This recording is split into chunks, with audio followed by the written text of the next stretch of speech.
Well, let's say a very good morning to the First Minister there in Perth. And Mr. Salmond, listening to your speech to conference, is very struck by the amount of times you refer to, as you term them, the Lord Snooties in charge in Westminster. Do you regard them, this Conservative-led coalition, as something of a trump card in your fight for independence?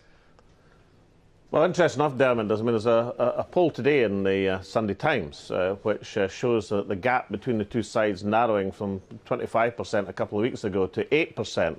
But it says it would only be 4% if people thought there was a Labour government to come, and there would be an 11% lead for the Yes campaign if people anticipated another Tory government. But I think what that means is that a bit of momentum with the Yes side, I think. It doesn't mean we're necessarily going to win the referendum. It just means it's certainly game on for the referendum. The nature of government in London, of course, is a factor that Scots take into account. The Tory poll ratings in Scotland are in single figures. In fact, as I was saying yesterday, I think they're lucky to be in single figures. I mean, so your dream ticket of a no platform would be what? Boris Johnson, George Osborne and David Cameron? Are they on the no platform already? Although them appearing up in Scotland. Oh, well, probably as often as possible. But, you know, the no campaign is led by Alistair Darling, who was the Chancellor who presided over the greatest financial collapse in recent history. So I think the no campaign have many liabilities among the number, and we look forward to the contest. But basically, look, you know, we're going to win this referendum not because of who's in the no campaign. We're going to win it on the quality of the arguments and positive case for an independent Scotland. OK, and let's look at the policy case, the policy mix. And we were all interested, of course, in that debate, that quite heated debate, you must admit, at times over NATO membership at the SNP conference. Now, this was a decades-held principle within the SNP, of course, of which you've been a leading member for so long. I mean, do you still believe that membership of NATO is something that Scotland ultimately could do without, or are you just changing it because you think it might help you win the independence vote? Well, I haven't been in the SNP that long, but it's certainly been a fair amount of time. Incidentally, I've been in the SNP when it was pro-NATO, I've been in the SNP when it was anti-NATO, and I've been in the SNP previously when we adopted the Partnership for Peace policy about 10 years ago, which is a NATO affiliate.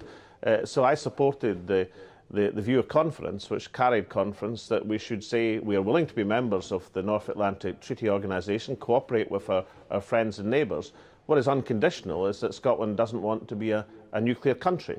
And given that, you know, something like, it's 25 out of the 28 member countries of NATO are non-nuclear members of NATO, it doesn't seem unreasonable for Scotland to have that status. But there is a big difference. They don't have nuclear weaponry on their territory that they're trying to get rid of. Scotland does. Well, but nobody seriously believes that an independent Scotland, as a country of 5.25 million people, should be in possession of nuclear weapons. That would be bad for Scotland, bad for the world. Of course, then there would be a choice to be made by the government of the rest of the UK.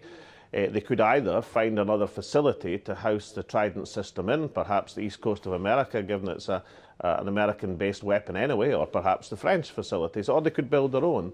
Or alternatively, they could adopt what would be a much more sensible policy, which would be to decommission the weapon system. But this is like being a member of a drinking club, a teetotal member of a drinking club.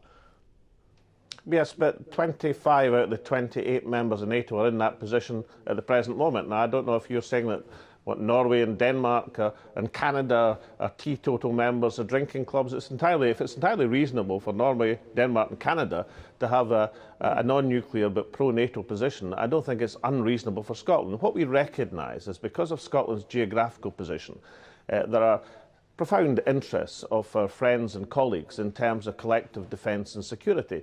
But none of our friends and colleagues, with perhaps the exception of the pro-nuclear people in the UK government, would expect Scotland to be in possession of nuclear weapons. In fact, I think most of our friends and colleagues think it's a very bad idea to have nuclear proliferation at all. And therefore, it's an entirely reasonable position for the SNP in Scotland to aspire to cooperate through NATO, but on a non-nuclear basis. No, but it's why you want to be a member of it, because we heard from NATO it is very pro-nuclear weapons. Chicago summit back in May, they reconfirmed their commitment to being a nuclear alliance. Yes, but also, of course, as you know, in NATO's strategic statement is they want to have a world without nuclear weapons. That's also in NATO's statement. And certainly that's something, an aspiration I would aspire to. But I can't wish away American nuclear weapons, but I can do something if the people of Scotland so choose to become independent about the weapons of mass destruction that are in Scotland, and that will be to remove them on a timetable, of course, which takes account of safety. We don't want to jeopardise any safety, but nonetheless, these weapons will have to go in an independent Scotland if that is the choice of the Scottish people. I mean, theoretically, of course, people in Scotland could vote for a government which wanted to keep these nuclear weapons in Scotland. I think that prospect is quite unlikely, Phil. OK, Mr Salmond, thank you very much indeed. First Minister there, Alex Salmond. Great pleasure. Thank you, Dermot.